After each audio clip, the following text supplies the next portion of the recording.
खैबर पुख्तनख्वा में कल बल्दियाती इंतखाबात होने जा रहे हैं, जिनमें ज़िला चारसद्दा भी शामिल है। ज़िला चारसद्दा की 3 तहसील है, तहसील चारसद्दा, तहसील तंगी और तहसील शबकदर, जिस पर मजमूई तौर पर 31 उम्मीदवार जो है वो इंतखाबात में हिस्सा ले रहे हैं। मैं अगर मरकज़ी तहसील चारसद्दा की बात करूँ तो यहाँ पे जमीयत उलमा इस्लाम की जानिब से मौलाना अब्दुर्रऊफ़ शाकिर और अवामी नेशनल पार्टी की जानिब से तैमुरहान खटक के दरमियान जो है वो कांटेदार मुकाबला हो गया, जो कि पार्टियाँ भी दोनों मारूफ़ हैं और शख्सियात भी इलाके की काफ़ी मारूफ़ हैं। जमात इस्लामी की जानिब से इशफाक अहमद खान जो है वो भी अपने इलाके की काफ़ी मारूफ़ शख्सियत है, जिनकी भी ज़्यादा वोट लेने की तवक्को है। कौमी वतन पार्टी की जानिब से असफ कमाल और पाकिस्तान पीपल पार्टी की जानिब से पीर आफ्ताब आलम जो हैं ये भी अपने अपने इलाकों की काफ़ी मारूफ़ शख्सियात हैं। आज़ाद उम्मीदवार सी वली मोहम्मद खान इलेक्शन में हिस्सा ले रहे हैं, जो कि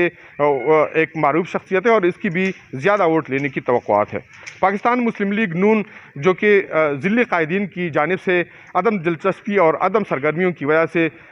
एक ऐसी पार्टी बन गई है जिसको आवाम जो है ज़्यादा नहीं पहचानती, तो उन्होंने एक ऐसी उम्मीदवार को भी खड़ा किया है, रज़ाउल्लाह को, जो कि पहली बार शहरी उनको तस्वीर में, पोस्टरों पर तस्वीर में देख रही है।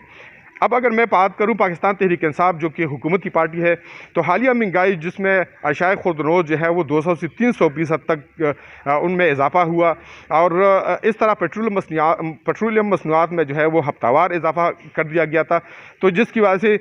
ये ज़फ़र खान जो है वो काफ़ी मुतासिर हो सकते हैं, और इस तरह दोनों तंगियों में भी जो तहरीक इंसाफ के उम्मीदवार है वो काफ़ी मुतासिर हो सकते हैं। लेकिन इसके बावजूद